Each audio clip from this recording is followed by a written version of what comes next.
aligned with his nature. Walk in that way, and you shall not be doing fleshly things. You're not going to accomplish what are the results that flesh walking gets you. Each one has results. When you're making flesh decisions, walking in flesh, you end up with certain results. When you walk in spirit, his nature, his intentions, align with his thoughts, you get different results.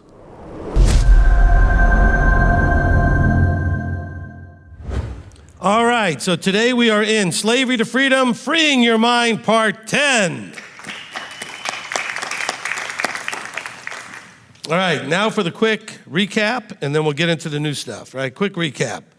All right, so we're using Exodus 6, the idea of the 4 cups, the 4 things Yahweh said he would do for Israel. He said he would bring them out from their burdens, he would deliver them from their enslaving, redeem them, and take them as his people, okay?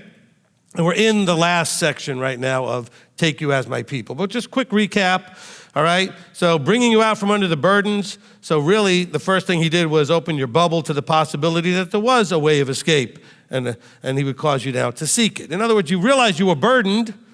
So one of the first things that you have to understand, you come for counseling, you go for any kind of counseling in any area of your life, you realize you have a burden there, health, wealth, relationships, whatever it is, you have to first identify the problem. He pops your bubble to help you see the problem and then show you a way of escape, okay, because he is the ultimate counselor, okay?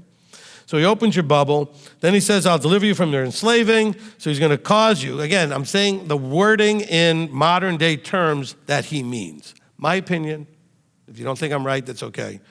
When he says, I shall deliver you, I believe he means I'm gonna cause you to seek, ask, seek, knock, right? The cause of your enslaving. He lets you know that you're enslaved. See, the first thing was he popped your bubble to say, by the way, you realize you're enslaved? Because a lot of you were just so busy being enslaved that you didn't realize you were enslaved. Enslaved to what? We're going to talk about that next. So he says, I'm going to cause you to seek what it is. So what is it? Ephesians 4. You shouldn't walk like the Gentiles walk in the futility of their mind. So there's a certain mindset and a certain way of walking that is enslaving you. Okay, that's what's enslaving you. We're not generally in the world. I mean, there's probably pockets that we could find that there's actual slavery, but most of the world is not physically enslaved. But most of the world is actually emotionally, mentally, and thought process-wise enslaved. Okay, so we are still dealing with a lot of enslaving, all right? Then he says also that it's a mindset, so let the mind of Messiah, Philippians 2:5, be in you, okay? Because that mind, attitude, and nature is the one that sets you free from the enslaving, all right? I shall redeem you. Yahweh caused you to be aware of the redemption and reconciliation provided by Yeshua and why we need it. Why do we need it? Well, because of our walking in the futility of our minds, serving that which is not Elohim. And of course, this also made us his enemy.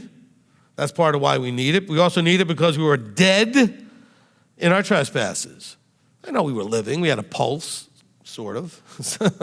Some of us, I'm like wondering if there's a pulse because you're not doing anything. But we have a pulse, we're alive, we're breathing, etc. But we were dead in our trespasses. There was no future. In other words, our future was death. We're dead in trespasses, okay, doing the desire. Now this is, again in the verse it said, we were dead in our trespasses doing the desires of the flesh and of the mind and of its thoughts.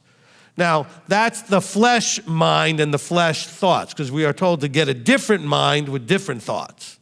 And we're going to cover this a lot today. Again, this whole point plays forward through the whole thing. It's how we think. It's what mindset, thought process we're aligning our thoughts with.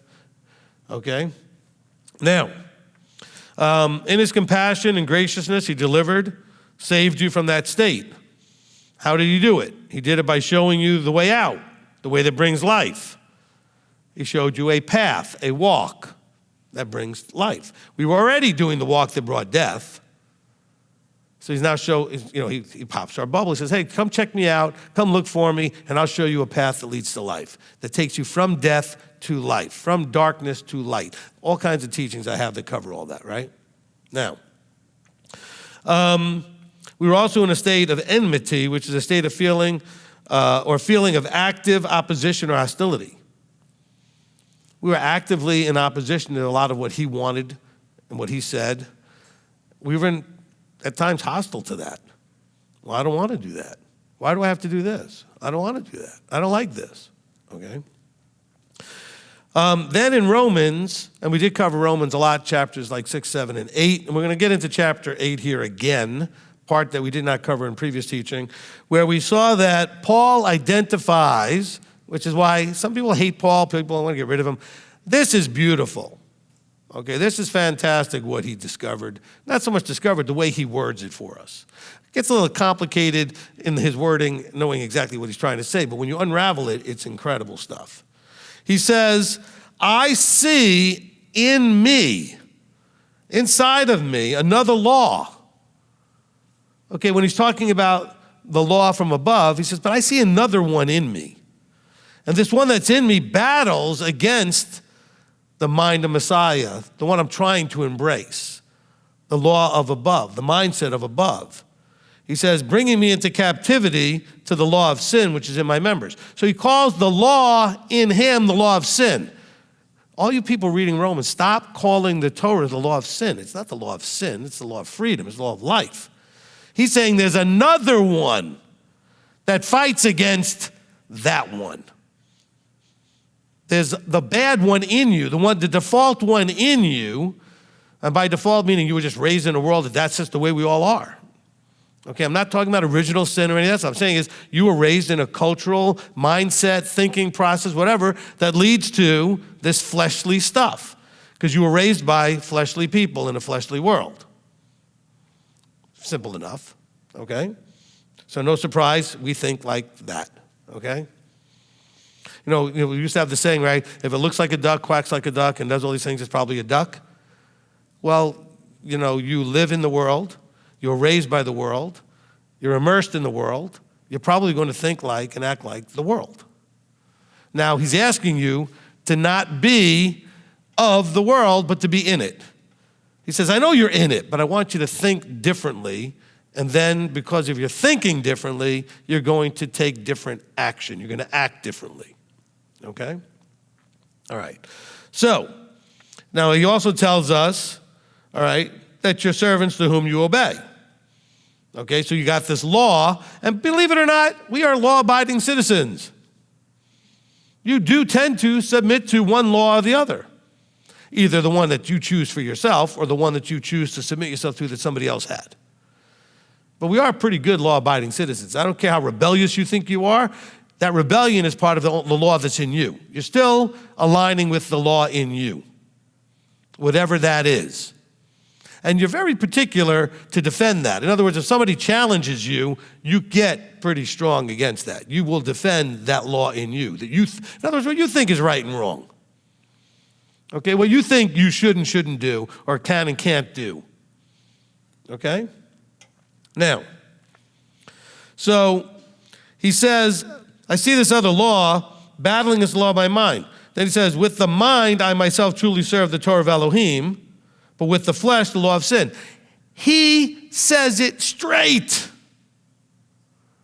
Christians, please pay attention. This is Paul, your hero. He's my hero too. I just don't see his words the same way you do. Listen to what he says. With the mind, I myself truly serve the Torah. So the mind that he's saying was doing this battle, okay, the law and his members battling the law of my mind. He says, the mind that I want to have, the mindset I'm trying to embrace, he says, with that mind, I try to truly serve the Torah of Elohim, the law of Elohim. But with the flesh, my fleshly side, my earthly side, I serve the law of sin. So when he says things like, that which I want to do, I don't do, and that which I don't want to do, I do, that's what he's talking about, that fight, right, that battle. So James talks about this from the idea of being double-minded. Paul just literally described two minds. That's double-minded. He says, a double-minded man, James tells us, is unstable in all his ways. Well, of course, because on the one side you want to do A, on the other side you want to do B. They're not in line with each other. They're opposites. They don't fit together. So double-minded makes you unstable because sometimes you look like the person that's doing the mind of Messiah. Sometimes you look like the person who's doing the mind of the flesh. and we don't know which one we're going to get when we interact with you. You're not even sure which one you're going to get because you haven't won the fight yet. It's whichever one is taking control. Sometimes you are literally possessed. I'm not saying possessed like some demon comes into you. That mind in you takes the driver's seat. Or you can take the driver's seat and say, no, I'm going to submit to this other mind. But we're so used to doing one way, it's hard to then grasp control, okay? You need to be the driver. Okay, we need to have that agency, okay? Like when you're triggered, you don't have agency, right? You're just reacting to things from a trigger spot. You don't have the power to make choices. Once you realize you do, then you're in a fight. You have a battle inside you. Once you realize you can make choices, there's a party that doesn't want you to make those choices. So you got this battle going on, okay? Now, Paul says in Romans that those two things are battling inside of him. Anybody have that same problem? All of us probably to some degree, right? Okay, then he says, then in Ephesians 4, we're told to no longer be children tossed about by every wind of teaching, right? So the same thing he's saying is that when we're still in that child maturity level, I'm not calling you babies, okay? Although Paul does. He says, I want to feed you meat, but you're choking on the milk like little babies. But there's levels of maturity that are measured by, I had a conversation with somebody recently about this. There's measures of levels of maturity are measured by how well you can handle certain things, okay? So it doesn't mean that you're a baby in general or you're immature in general, but you may have maturity issues in certain areas, okay? And those are the areas that are train wrecks in your life that you haven't figured out how to stabilize. You haven't gotten a hold of them and gotten them under control because you're not mature enough yet to do the things that have to get done that you really don't want to do to make that happen. Did that make sense? The places you struggle are immaturity spaces in your life. Don't get mad at me that I said that. Own it. That doesn't mean you're immature in other ways. You may be much more mature generally than lots of people around you. But areas that you are like the one being tossed about, where you have this double-minded thing happening, where one time you're this way, another time you're this way, those are areas of immaturity. It's like the kid. You know, you see a kid and they're just all over the map because they haven't gotten a hold of and matured enough to control their emotions and their mind. Own that. That's because once you own it, you can fix it, okay? Right? Own it, fix it. That's the process. Then let that go, move on to the next thing. You got to own it first. And so let's not be like that, okay? Paul would never have to tell the Ephesians about no longer being children unless they were being children. And he said that one of the signs of that level of maturity or immaturity is being tossed about. Okay, James calls it double-minded. He says the same thing, okay? I shall redeem you. Okay, we're continuing with this. James 4, it talks about fightings and strivings that come from your pleasures that battle in your members. You desire and do not have. I keep saying this every week. You know why? Because you need to be reminded that that's where the battle is. You want, but you don't have. You desire, but you don't have. And it's not, bear in mind, it can go from either side. You want to be Torah observant. You want to please the Father, but you're not doing it. That causes you problems. Or you want this other thing, but you can't have it. Even if it has nothing to do with Torah, because there are things that you can want that are not against Torah, but Torah doesn't talk about, but you can't have it. Somehow you can't get there, so you get all frustrated and upset. It has to do with not being able to handle your emotions, okay?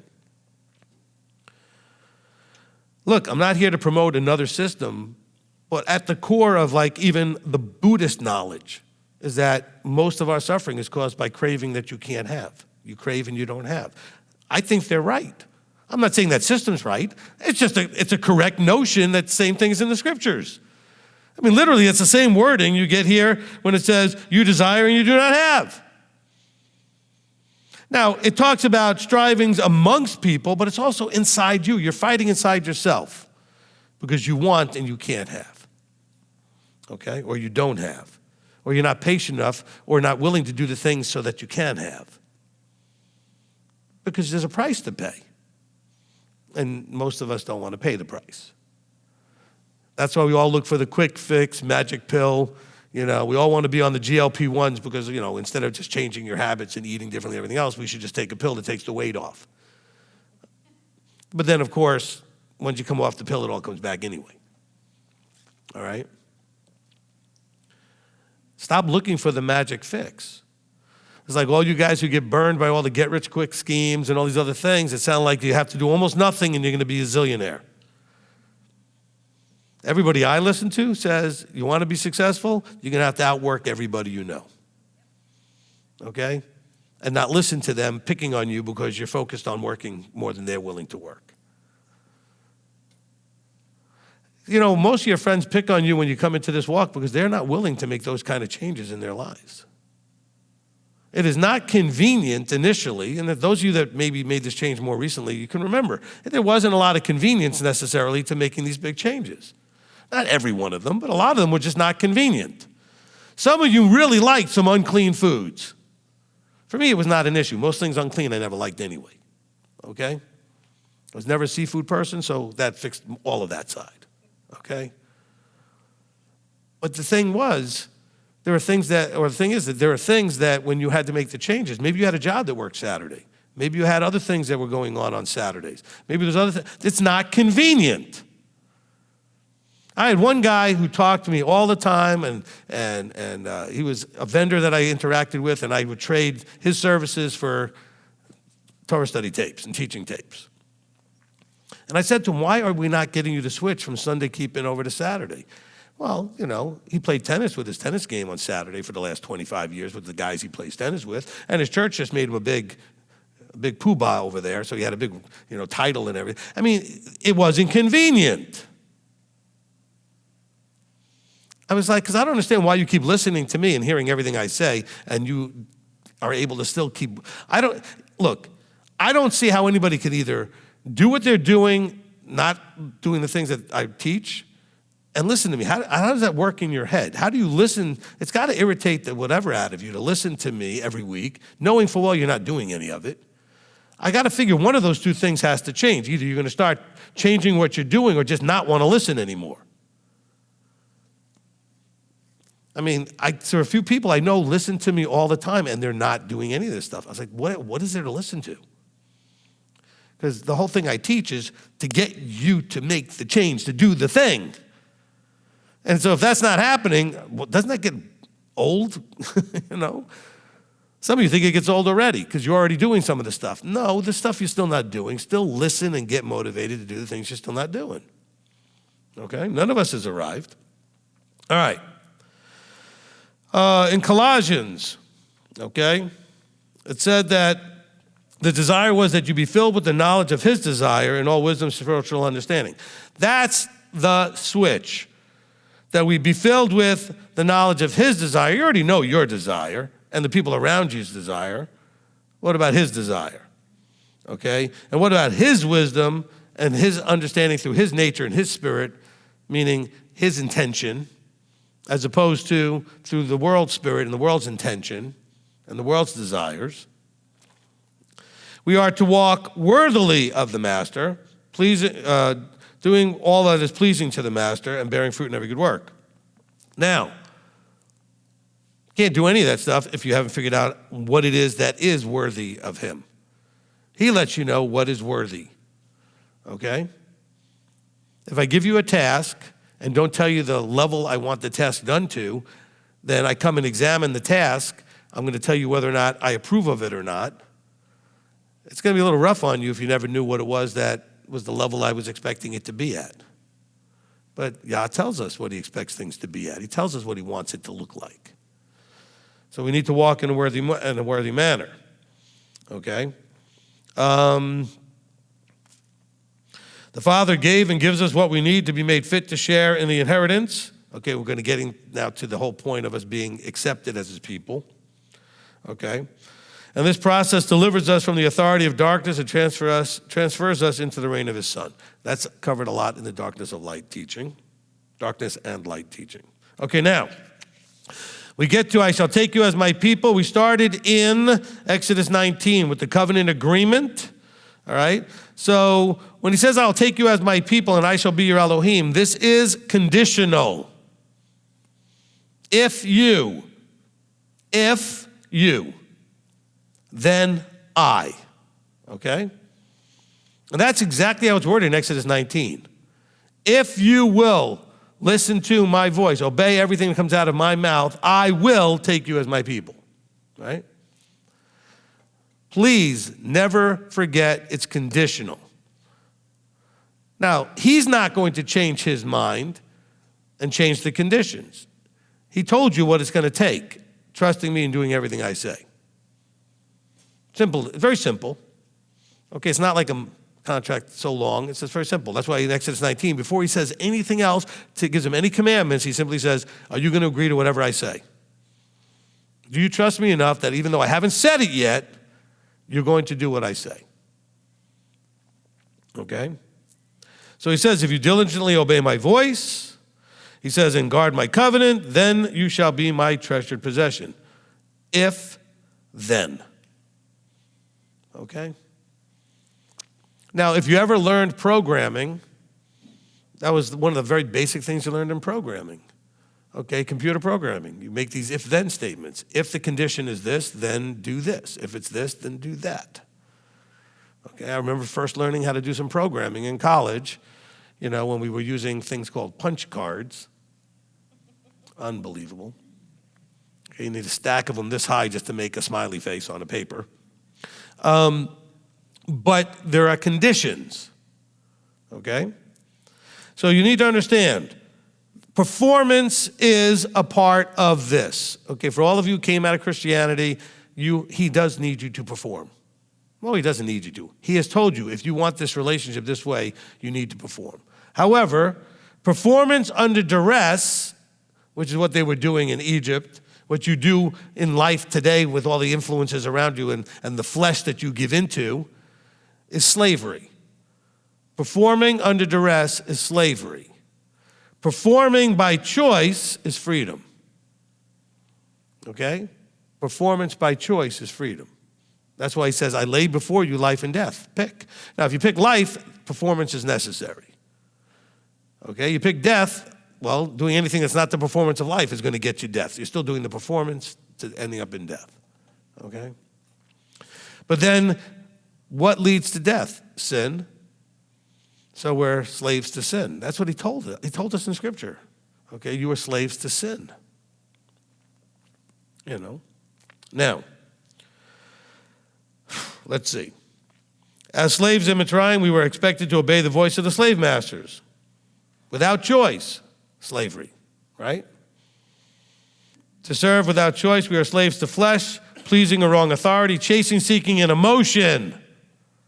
This happens when we lack discipline and maturity, okay? A lot of you don't like to listen to what I teach or whatever, for whatever reason, or you miss going back to your charismatic church that you used to go to, whatever, because you're busy chasing an emotion, a feeling.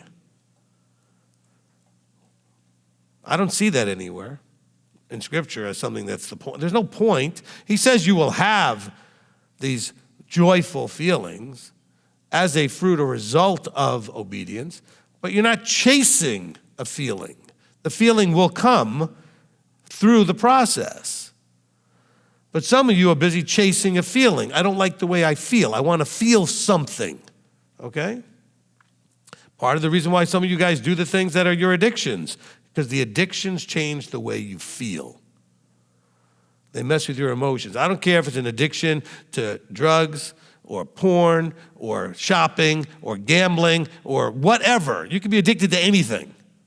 But those are all emotion-altering things. You're doing it to change a feeling. You're chasing a feeling, all right? Or you're trying to rid yourself of a feeling. Avoiding a feeling. That's not maturity, okay? It takes discipline and maturity to get past that. All right? When Yeshua was being scourged and beat up and everything else, it says he didn't say a word. Part of it is because he was mature enough and had the discipline to realize saying a word wouldn't have done anything. He needed to go through this thing. There was nothing he could do to stop it. There was nothing he should have done to stop it. He said he could have, but he wasn't concerned about the current feeling. That's something else you should really think about. We haven't said this probably in the other parts. If you're not so busy chasing a feeling, you should recognize that what you're doing will lead to a feeling. So he was willing to go through the awfulness of the crucifixion to the awesomeness of sitting at the right hand. You think he felt differently once he was at the right hand than he did going through the terrible crucifixion experience? But he knew that that was what's coming. You know, the discipline it takes to get out of debt, you know how good you're going to feel when you're out of debt? When you look at your statements and your bank and your money and you realize, wow, there's still extra money and the month's over already. The month's over and I still have more money. And you're like, wow, that feels good, okay? But it also feels good spending the money right now on whatever I want right now.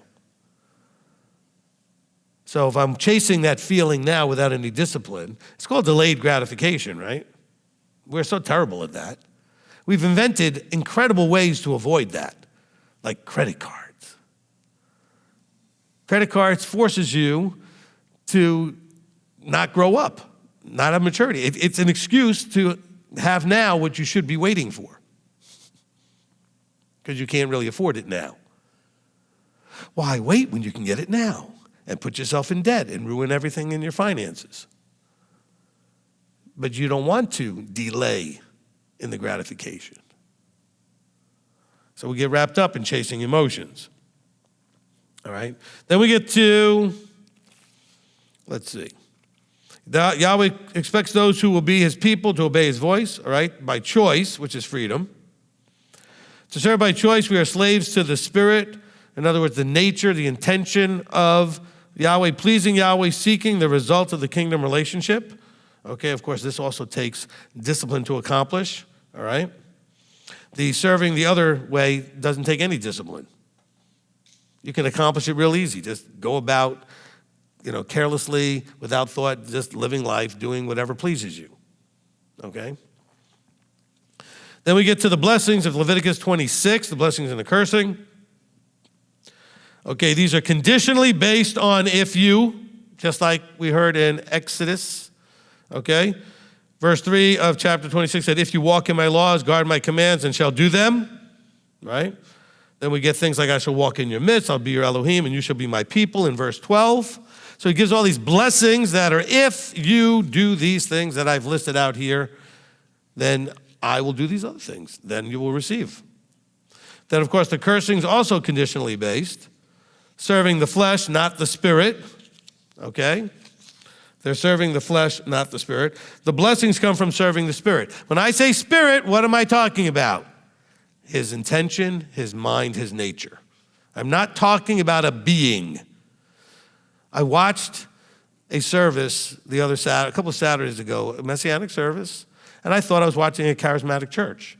The opening prayer person prayed to the Spirit, asked the Spirit to do everything was about the Spirit. Okay? When Yahweh talks about his Spirit, he's talking about his nature, his intentions, this is the difference between us and all those Christian groups, okay? We're not thinking of this being the Spirit. No, the Father is Spirit.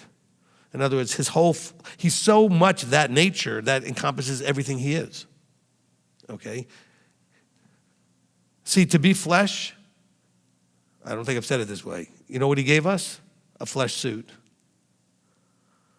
When we're not acting and thinking and being flesh anymore, he's going to give us a spirit suit. When our thinking and everything that we're about is spirit. Does that make any sense? But you're in a flesh suit because you think like a flesh person. Your fleshly intention, you've got fleshly nature. We're here to develop the other side of it so we're prepared. Because I've told you that in 1 John, when he says, we don't know exactly what he's like, but we know that when we're changed to be like him, then we'll see him as he is because we will have been changed to be like him. And I've always told you that's never going to happen until you actually become like him on the inside. I'll read it correctly here. in chapter 3, 1 John. Beloved ones, now we are children of Elohim. It's not yet been revealed what we shall be, but we know that when he is revealed, we shall be like him, for we shall see him as he is. Wait a minute. I like that. I don't think I've said it this way before. When he's revealed, so he has to be revealed to you, his nature, his spirit, his intention. He says, we shall then align with that and be like him, because then we're going to see him as he is. See how that all plays in? All right. So then we have the cursings. Of course, this is serving the flesh, not the spirit. Okay, again, serving that nature versus the other nature that wars in your members. Okay? He says, if you do not obey me and don't do all these commands and reject my laws, if you're being loath my right rulings, we covered all that last week. He says, then I'm going to scatter you among the Gentiles and I'm not going to take you as my people. You're going to be put in a timeout to figure this out. Okay? Because we have lots of prophecies where he says, and from where I scattered you, I will regather you. But you're going to go and be scattered first so you can think about your choices. That's why we're here in the dispersion. To make better choices, to think about the choices. Maybe not our choices that got us here initially, because it was our forefathers that did that. But I don't know that we've done a whole lot to rectify the situation. We're still flesh, thinking like flesh, acting like flesh, okay? Now, we're going to begin today's teaching. All right? Half hour in. But I think you got a bunch of stuff, again, new stuff out of the recap, okay?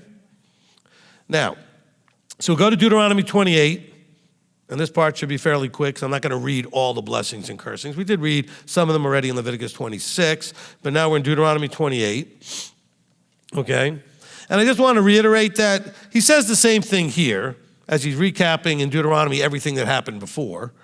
And so in verse 1 it says, and it shall be, if you diligently obey the voice of Yahweh your Elohim and guard, do all his commands, which I command you today, that Yahweh your Elohim shall set you high above all the nations of the earth. And all these blessings shall come upon you and overtake you if you obey the voice. In other words, if you do what you agreed to do at Sinai. There was already an agreement to obey the voice. Okay? If you obey the voice. So the blessings, again, are conditionally based on if you do what? Serve flesh, not spirit.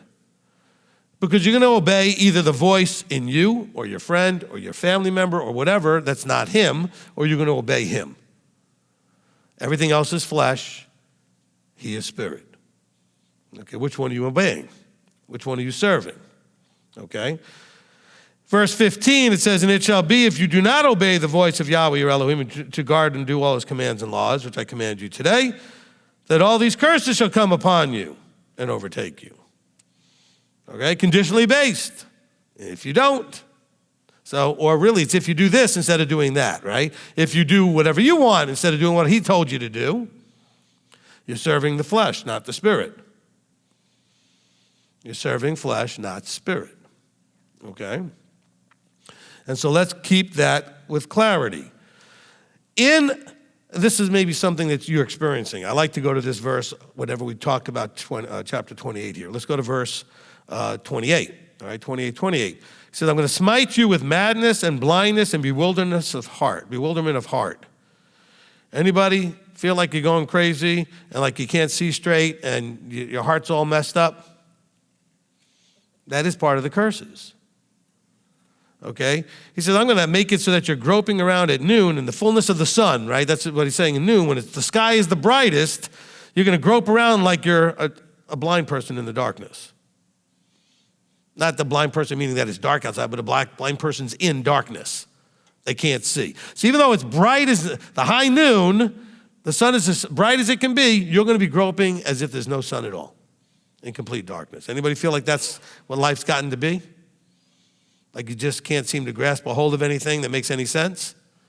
That is part of the curses. Okay, it's part of the curses.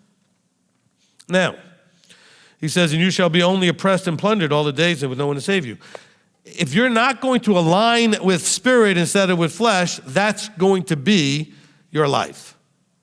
That is going to be a part of your life, okay? And then he says, let's see. in 64, all right, we're going to read these. It's kind of continuing the point. So in the cursing, what did he say in the blessing? I'm going to set you high above all the other nations. You're going to be my special people. And that's the blessing. You're going to be my people. I'm going to take you as my people. The cursing says, okay, here in 64, it says, and I, Yahweh, shall scatter you among all the peoples from one end of the earth to the other. And there you shall serve other mighty ones, which neither you nor your fathers have known, wood and stone. And among those nations you are to find no rest, nor have a resting place for the sole of your foot. But there you shall, Yahweh shall give you a trembling heart, failing eyes, and sorrow of being. Anybody ever felt any of that? It's part of the curses. When you're aligned with spirit, you have something called hope. When you're aligned with flesh, you can have something that's called despair. Okay? Trembling heart. We can call trembling heart fear. You're afraid of what's happening, what's going to happen. You got anxiety. We'll call it anxiety. Trembling heart, we'll call it anxiety. You're going to be filled with anxiety. Failing eyes means that you really don't even know what you're looking at anymore. You just can't seem to see straight. You don't know you can't see where you're going. You don't know where you're going, okay? And sorrow of being, you're just unmotivated. We'll call it depressed. So you're going to have anxiety and depression, and you're just not going to know where to look, where to go, okay? And the reason I say that about the eyes is because I remember learning this in driving class, okay, learning how to drive. The teacher warned us about catching something with your eye off to one side or the other, because guess which way the car goes? Wherever your eyes go. Okay? If you look to your left, the car will drift to the left. You look to the right, you will drift to the right. You got to keep the eyes down the road. They always tell you to look down the road, not just 5 feet in front of you. Look down the road where you're going. So this person in the curses here, okay, they can't seem to find rest. Anybody having a problem finding rest and peace? Rest, peace, shalom. He says, nor are you going to have a resting place for the sole of your foot. So in other words, wherever you try to plant yourself, work, home, whatever, doesn't seem to be a resting place. All right? Also, walk-wise, I tried to walk this out in this church or that church or on my own, whatever, and that just doesn't seem to be a resting place for my foot, right? Feet have to do with the walk. He said, but there, Yahweh shall give you a trembling heart, failing eyes, and sorrow of being. So you're going to have anxiety, depression, and you're going to have no idea where you're going. That does suck. Someone said, that sucks, and it does, okay? But it's supposed to. It's part of the cursings, okay? Listen, he continues. Your life shall be hanging in suspense before you, and you shall fear day and night and not be certain of your life. That's another way of saying what he just said, okay? Listen, this is how messed up you're going to be. In the morning, you say, that I wish it was evening. And in the evening, you say, that it was morning. Because of the fear of your heart with which you fear, and because of the sight with which your eyes see. In other words, it's morning and you don't like what you see. You don't see any way that things are going to go well. You don't see any way out of whatever situation you're in. You can't see a result in the future. You don't see the path. You don't see whatever. So you're going to wish it was already night. In other words, it was already past whatever this is you're going through. But then, of course, when you're there, you still can't see and you wish you're in the other place. Some of you have a hard time with your maturity of dealing with the splitting up of your life, meaning you have your home life and let's say your work life. And when you're at work, all you're thinking about is the stuff at home that you didn't get done and needs to get done and everything else. And when you're at home, all you're thinking about is stuff at work. It's the same kind of thing. So you're having problems just doing the thing you're doing. When you're home, have your head there. When it's morning, have your head there. When it's evening, have your head there. That's what he's saying is, but wherever you are, you're so distracted by where you're not, and so you wish you were in someplace else because you don't like where you are and you're not doing what you're doing and that kind of thing. So a combination of being where you don't want to be, because sometimes you're at home, you don't want to be home. Sometimes you're at work, you don't want to be at work. Some of you don't want to be anywhere. Meaning you're not happy at either place. Okay? So he says, so just keep that in mind. He says, look, this is all because of fear. Fear. The fear in your heart with which you fear. And why do you fear? When I taught you, this is a long time ago, when I taught you in the fear of Yahweh teaching, all right? Why do we fear? We normally fear more than anything else the unknown, right? As soon as you take something you're afraid of that's unknown and make it known, you may not like it, but you're not afraid of it anymore. Okay, certainly not on that same level. Okay? Now, why are we having this fear? It says because of the sight with which your eyes see. So your eyes can't see a way out. Your eyes see the disaster heading your way. Your eyes are already panicking about something that hasn't happened yet, but it looks like that's where you're going to end up. And so you're just overwhelmed with fear. Well, I don't know how I'm ever going to do this. I don't know how I'm going to ever handle this. I don't know a way of escape. Of course, we have verses that tell you that he will provide you with a way of escape. But he's not going to do it by just waving his hand at it. He needs you to calm down, show some maturity, some discipline of your mind, like when he told the Israelites, be still and see the deliverance of your Elohim, when they were stuck by the Red Sea, right, before he parted the sea. You're going to need to calm down that fear, link into his nature, align with his nature, and then you'll be able to see, okay? That's kind of like we have the verse where it says, I was blind and now I see. It's not literally just talking about being physically blind and now you see. See, when he says the truth will set you free, it also sets you free to see clearly. You see through the illusions, delusions, lies that are all around you. That's part of him setting you free. Of course, then you have to deal with the emotions that kick up because you're all mad that you were lied to. I got a bunch of people that are recovering Christians that come out of Christianity into this, and they're still pissed off that they had been lied to about a lot of stuff when they were there. I said, get over it. Just be happy you're not there anymore. Why are you just all mad? Because they're not mature enough to let that all go. They took it personally. It wasn't personal. You were in a system that did what the system does. And then you were shown, you were given the red pill and you got to see reality. But then you got angry about it. Why are you angry? Be happy that you got to see it. And now you can make different choices. You could still be there. But instead, you're going to sit around ruining the whole miracle of him popping your bubble and just be mad at what happened. You're going to be mad that you were lied to and that you did all these other things and I wish I didn't know them before. How about just focusing on today forward? Stop doing yesterday all over and over again. Okay? Learn from it. Don't relive it. Don't get angry about it. Don't beat yourself up about it. Don't beat anybody else up about it because of whatever they did or whatever. Just be happy you now know what you know and live in that. Walk in that. Okay? Now, so let's see where I want to go next. Let's go back to Deuteronomy 26. I'm going to go back 2 chapters. It's Deuteronomy 26 and verse 16. All right? So remember, I told you this is all about accepting you as his people, right?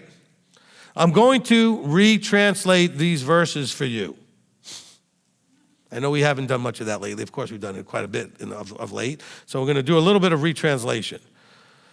Okay, so we're going to read here starting in verse 16. Today, Yahweh your Elohim is commanding you to do these laws and write rulings, and you shall guard and do them with all your heart and with all your being. Okay, that's been consistent all the way since they came out of Egypt, yes? Since Sinai, that has been consistent. But now let's read 16 and 17 in a slightly different way. because it's worded really bizarre. It says today, well, the way they worded it in the scriptures is today Yahweh your Elohim is commanding you, verse 17. You have today caused Yahweh to proclaim to be your Elohim, okay, and to walk in his ways and guard his laws and his commands. Well, he didn't cause Yahweh to do anything. And Yahweh has caused you to proclaim today to be his people, a treasured possession. So let me tell you, when you look at the Hebrew and you kind of word this better, okay, today, well, verse 17, today you have proclaimed, said in your heart that Yahweh is your Elohim, and you have proclaimed to walk in his ways, guard his laws and his commands and his right rulings, and to obey his voice. Okay? That is what you have proclaimed. Okay? Now, in verse 18, and today Yahweh has proclaimed you to be his people. He has proclaimed you today to be his people, a treasured possession. So this idea of cause, well, he put you through some things where then you chose to do. Okay? So because Exodus 19 said, if you do these things, I will do these things. He's saying now we're at that place where you have made that proclamation. You've walked this out for 40 years. You're here at the end of the journey, at least the journey into the land. And we're going to officially put this as you have committed to and said that I am your Elohim, and I am going to proclaim you as my people. Okay? I'm going to proclaim you as my people. Okay, so that's what's going on here in 26. It's a fulfillment of Exodus 19. All right? Now, do I have time for this? Oh, boy. Yes, we'll try and see what I could do here. So let's go to Romans 8. Now, we did cover Romans 8, the first 13 verses in part 4 of this teaching. So I'm going to just give you a few highlights of that and not redo the entire thing. Okay? We're going to do just some highlights of that. And then we're going to get into a couple of verses from 14 to 17. Okay, so Romans 8, okay, it starts off verse 1. There is then no condemnation for those who are in Messiah Yeshua, who do not walk according to the flesh, but according to the Spirit. Okay? So that's consistent with everything that we've been doing so far, is understanding that there's no condemnation on you if you're walking according to his nature and his intention and not according to the flesh. That makes sense. Nothing bizarre about that. He says, for the law of the Spirit of life in Messiah has set me free from the law of sin and death. Very consistent. We've taught that in part 4. If you want to go hear the whole thing on chapter 8, up to that point, we did that in part 4. First for 13 verses. Okay. Now, then he says, for the Torah or the law, let's keep putting the word law, because remember, putting the word Torah in there is not always going to be correct. The law being powerless, what law? The one he just talked about, the law of sin and death, is powerless in that it was weak because it was fleshly, and the flesh is weak. Elohim, having his own son, in the likeness of flesh of sin, and concerning sin, condemned sin in the flesh. He did this so that the righteousness of the law, now he's talking about the law of the Spirit, the one that says, where it said the law of the Spirit of life of Messiah, should be completed in us who do not walk according to the flesh, but according to the Spirit. After everything I've taught you, this should all make simple sense now, right? Maybe not the last time you read it months and months ago, but now this should be as clear as day. You see how consistently now it fits into everything else we read? All right. Continuing. He said, for those who live according to the flesh set their minds on the matters of the flesh. In other words, the nature, the laws, the policies, the intentions of the flesh, the desires of the flesh. But those who live according to the Spirit, the intentions, nature, etc. of above, focus on the matters of the Spirit. Very consistent that there are these two different things. One clearly is consistent with the Torah of Elohim. The other is clearly the law that's inside of me that Paul describes, okay? In Romans. He describes it in Romans. Now, continuing, he says, for the mind, right? The mind of the flesh is death, but the mind of the Spirit is life and peace. The fleshly mind leads to death. The mind of the above leads to life and peace. Because the mind of the flesh is enmity towards Elohim, for it does not subject itself to the law of Elohim, neither indeed is it able. So it's the mind of the flesh that's the problem, not the law of Elohim. It's the flesh mind that can't subject itself to that. And those who are in the flesh are unable to please Elohim, because he just literally said that to please Elohim, you have to do the law of Elohim. Didn't he just say that? Right? It says, the mind of the flesh is enmity, enemies, in opposition to, hostile to Elohim, for it doesn't subject itself to the law, the instructions of Elohim. Neither is it able to do so. And those who are in the flesh are unable to please Elohim, because pleasing Elohim is doing his commands. How do we know that? Because it's the only thing he's ever asked us to do. So we know that's what pleases him. If you love me, guard the commands. Okay? He says, but you are not in the flesh mindset, but in the spirit mindset, if indeed the spirit of Elohim dwells in you. In other words, you're not walking in flesh, you're walking in spirit if indeed the spirit dwells in you. Now, when he means dwells in you, meaning if it's active and you're not blocking it, getting in its way, fighting it, etc. If anyone does not have the spirit of Messiah, this one is not his. Again, it's not something that I hand you and now you have it. It's something that you receive and then you embrace and walk in it or not. And if Messiah is in you, the body is truly dead. What body? The flesh body is truly dead on account of sin, but the spirit is life on account of righteousness. His nature lives and the other nature dies. He's saying if Messiah is in you, then the flesh nature should die, so the spirit nature lives. Because it lives because righteousness is life, sin is death. The spirit nature is righteousness, okay? And if the spirit of him who raised Yeshua from the dead dwells in you, he who raised Messiah from the dead shall also give life to your mortal bodies through his spirit dwelling in you. So then, brothers, we are not debtors to the flesh to live according to the flesh. You owe the flesh nothing. Stop acting like you owe the flesh something. Okay, for if you live according to the flesh, you are going to die. If you behave and act, live your life according to the flesh, you are going to die. But if by the nature, the intent of the above, you put to death the deeds of the body, then you shall live. Because it takes his mind to then put the other to death. It takes that mind of Messiah to put the flesh mind to death. But they're warring inside of you, okay? Then he goes, for as many, this is where we're connecting to the accepting you as a people. For as many as are led by the spirit of Elohim, these are the sons of Elohim. So it's not just saying, oh, well, then I accept you as my people, so now you're my people. Remember, it still was based on if you obey. If you obey my voice. If you diligently guard and do and obey my voice. So what he's saying is, in obeying his voice and doing his commands, you're aligning with the spirit nature, which then means that you are choosing to be led by his mind.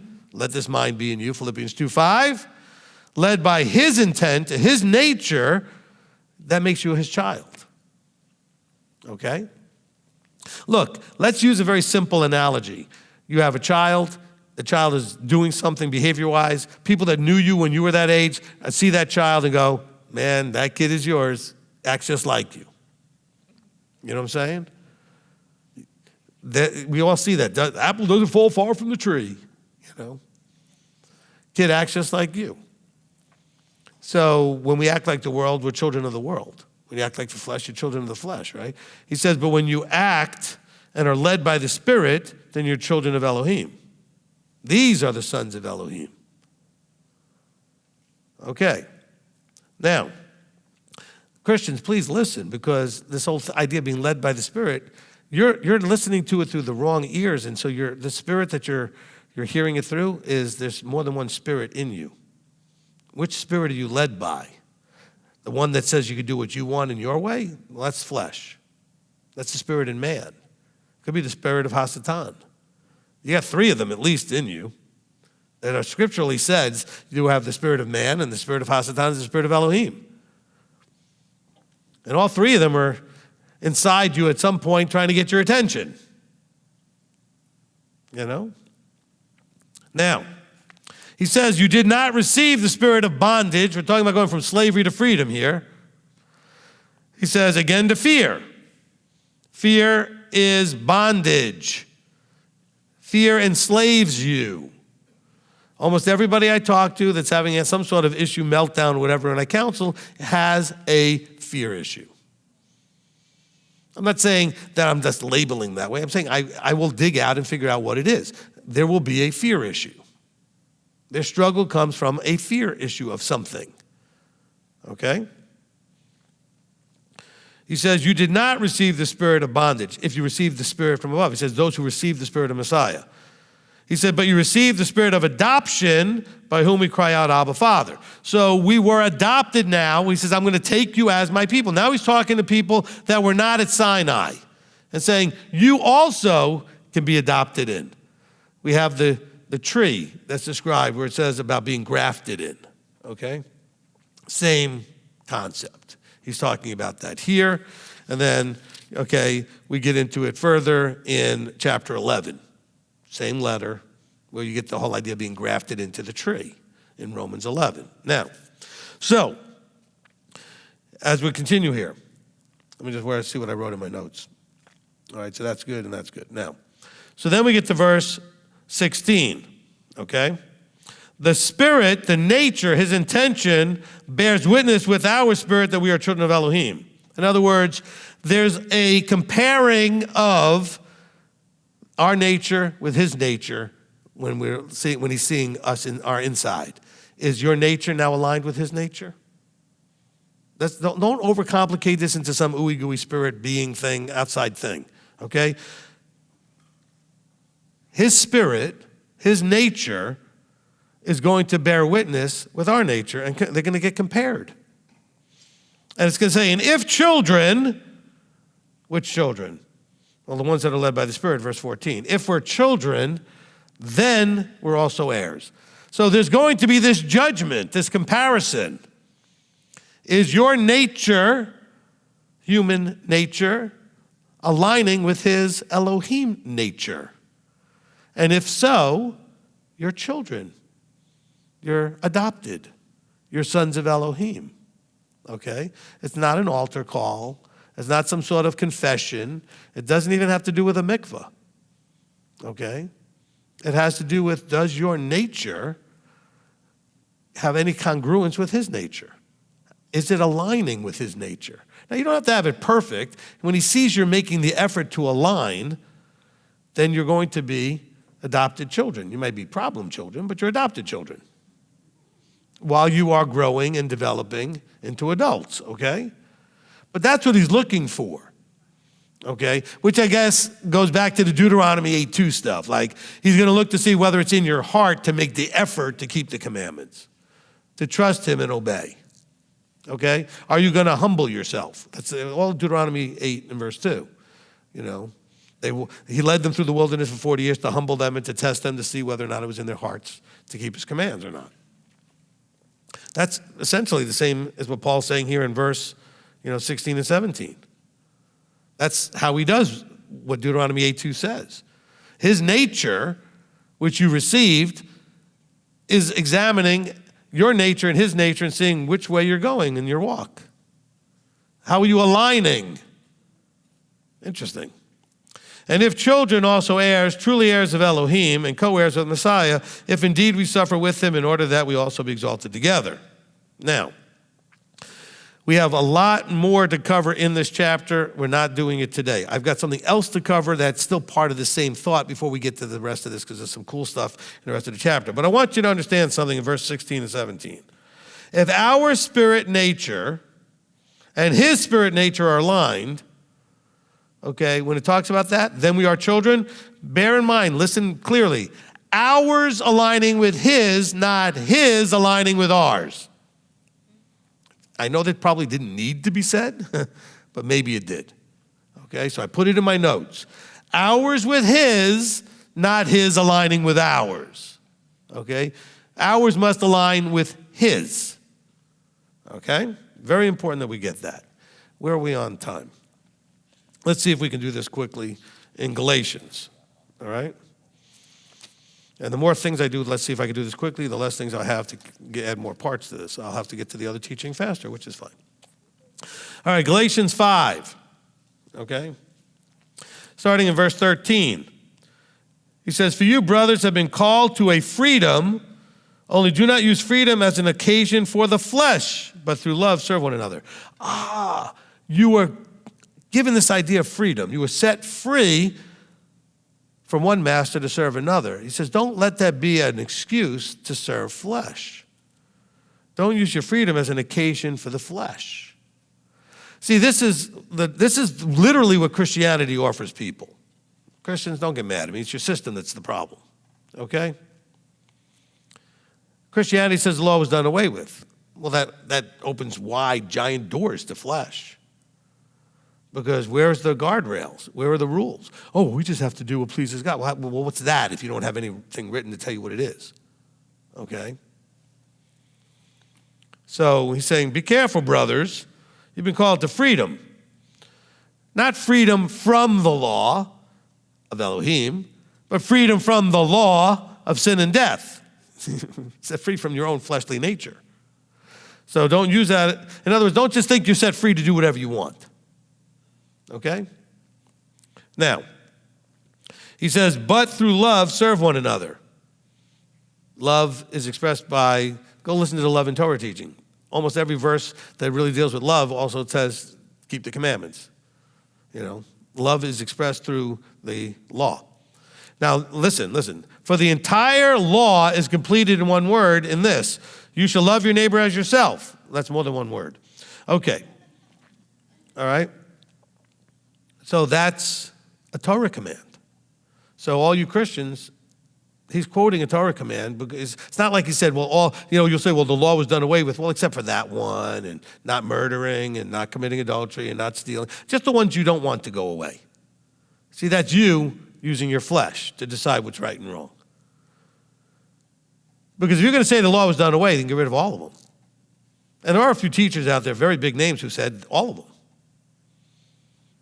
Well, then it's okay to steal and all those other things? No. All right? He says, and if you bite and devour one another, beware lest you be consumed by one another. And I say, walk in the Spirit, and you shall not accomplish the lust of the flesh.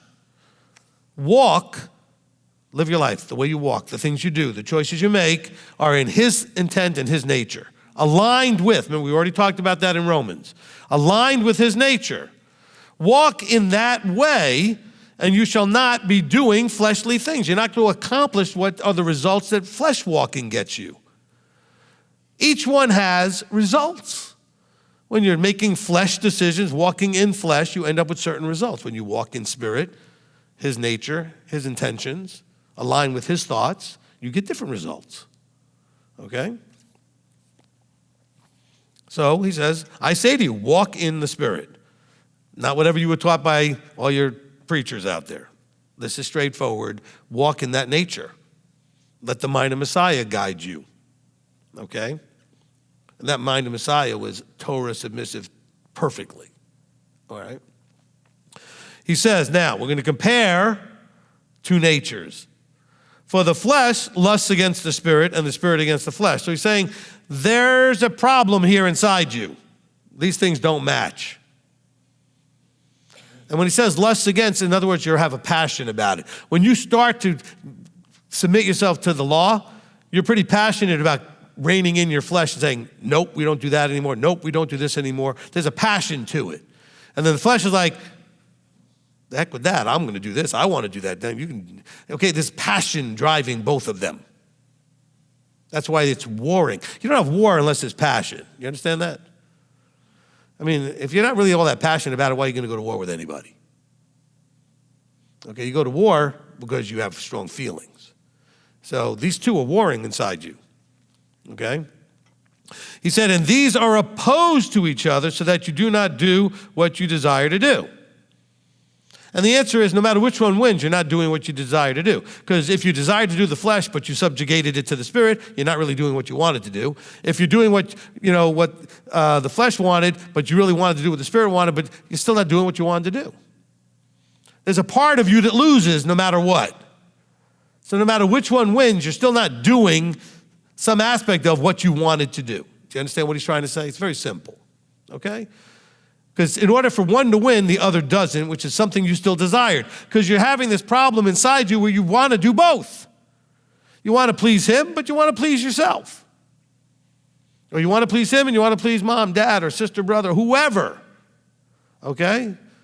Close friend, somebody.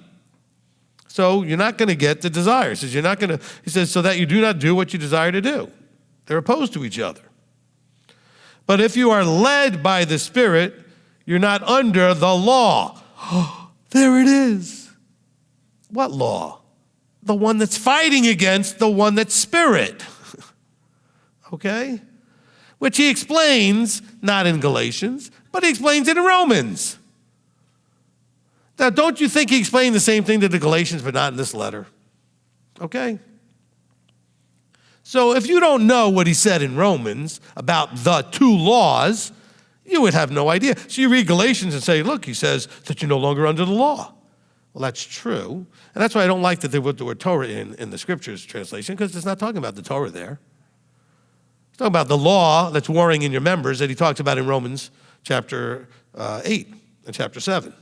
Actually, that warring was going on in chapter 7, right? In my highlights from, let me just make sure where I was quoting. Yes, chapter 7, okay? Where he tells you there's two different laws, the law of the mind, the law of the flesh. The mind of Messiah versus the law of the mind of fleshly people. He says the flesh, again, listen, if you're led by the Spirit, you are not under the law. Listen, and the works of the flesh are well known. So he's trying to tell you you're not under that anymore. He's being very consistent here. He says the works of the flesh are unknown, which are these. And then he goes through a list of some of the things, okay? He says adultery, whoring, uncleanness, indecency, idolatry, drug sorcery, hatred, quarrels, jealousies, fits of rage, selfish ambitions, dissensions, factions, envy, murders, drunkenness, wild parties, and the like, of which I have forewarned you, even as I also said before, that those who practice such as these shall not inherit the reign of Elohim. I believe he's picking on specific things that they struggled with. So I want to tell you it's not limited to this list, okay? I'm sure that he picked this list for that audience, all right? So I don't just say this is the end-all be-all list of fleshly things. Okay, now, what he's telling you, though, is, listen, this is important, those who practice, in other words, this is the way you live. He didn't say those who do this once and then you're doomed. He's saying if this is what you practice on a regular basis, you're not going to inherit the kingdom. Because the Father's not necessarily going to want to spend forever living with you. If these are the things that you habitually do, that you practice on a regular basis, okay? You know, it says that Yeshua, went to the Sabbath, to the synagogue with his Jewish brothers on the Sabbath, as was his practice, as was his custom. In other words, it's when you use that word, it's talking about something you do on a consistently regular basis. All right? But look at the comparison here, okay? Now, this is going to time perfectly as I finish this. All right? But the fruit of the mind of Messiah, the intent and nature of the above, the Spirit, is love, joy, peace, patience, okay? Kindness, goodness, trustworthiness, gentleness, self-control. So those 9 aspects. He says, against which there is no law. There's no law against that. Okay? He says, so that's the fruit that you get. He says, those who are of Messiah have impaled the flesh with its passions and the desires of the flesh. Okay? Because they're choosing instead to have the Spirit win the battle. The mind of Messiah. The intent and nature of the above. If we live in that nature, the above, the Spirit, let us also then walk in it. In other words, don't claim that you're of the Messiah and that you're of the above and then do the stuff of the flesh. Okay? That's really what he's trying to say there. All right? Let us not do these things, all right? Then he says, look, let us not become, this is a really interesting verse. I almost wasn't going to add this verse because it kind of changes the point, but I like the way this verse has some interesting pieces to it. It says, let us not become conceited, provoking one another, envying one another. Conceited, envying. He covered both ends of the spectrum that you could in your immaturity be on. You could be walking around strutting like you're something, a little self-righteous, whatever, okay? Or you could be self-defeated, thinking you're nothing, and always envying others. He's saying, don't do either of those, okay? And by the way, whichever one you're doing, you're going to be provoking. The conceited one provokes people by their behavior, and the one who is envying will tend to provoke because of their envy. He's saying, don't do that. Walk in the Spirit. Walk in his nature. Walk in his intention. Because that is his intention for those that he will say, and I will take you as my people. Amen? Amen. All right, let's go to the Father. Father, we want to come before you, and Father, we are very, very excited about what you've been showing us here to understand the whole process of coming out of slavery and into freedom. The freedom of mind. Recognizing through your popping our bubbles that there is a choice, that there is something known as the flesh nature and also the spirit nature, and that we can choose between them. We have freedom of choice. And that we can be, quote unquote, slaves by choice, which is freedom, versus slaves by compulsion, which is not. That's slavery. That's actual slavery. So, Father, we thank you for the enlightenment, for the opening our eyes, for the discernment, for the information. I thank you for anything that I was able to put into modern vernacular for people to really understand what you were trying to convey to us through the writings of the different writers that we read today, okay? So, Father, we thank you, we praise you, and we appreciate so much the coming out of slavery and the opportunity to walk into freedom. May we do that with all of our might and strength and being. So, Father, we thank you, praise you, and give you all glory and honor in the name above all names, Yeshua our Messiah. Amen. Amen. Amen.